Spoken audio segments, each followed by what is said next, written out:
प्रणाम, मैं रिंकी सिंह। हमारे चैनल अम्मा के गीत में आपका स्वागत है। मैं एक विवाह गीत गाने जा रही हूँ। आप हमारे गाना को पूरा सुनिए, लाइक और सब्सक्राइब करिए।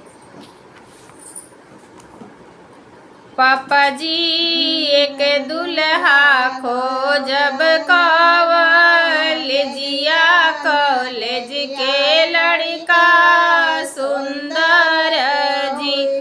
पापा जी एक दुल्हा खोजब कॉलेजिया, कॉलेज के लड़का सुंदर जी।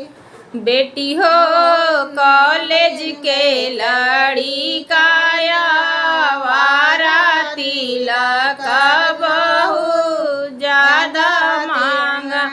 बेटी हो कॉलेज के लड़का आवारा, तिलक बहुत ज्यादा मांग।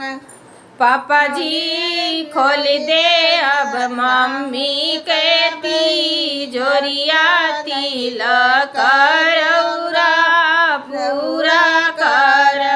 पापा जी खोल दे अब मम्मी के तिजोरिया, तिलक रौरा पूरा कर। चाचा जी एक दुल्हा खोजब कॉलेजिया, कॉलेज के लड़का सुंदर जी। भैया हो एक दुल्हा खोजिया कॉलेजिया, कॉलेज के लड़का सुंदर जी।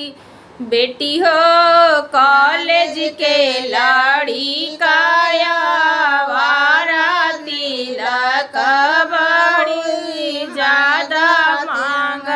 बहनी हो कॉलेज के लड़का आवारा, तिलक बहुत ज्यादा मांग।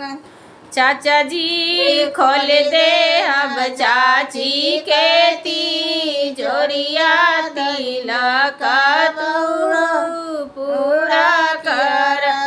भैया हो खोल दिया भाभी के तिजोरिया, तिलक रौरा पूरा कर। पापा हो एक दुल्हा खोजिया कॉलेजिया, कॉलेज के लड़का सुंदर जी। धन्यवाद।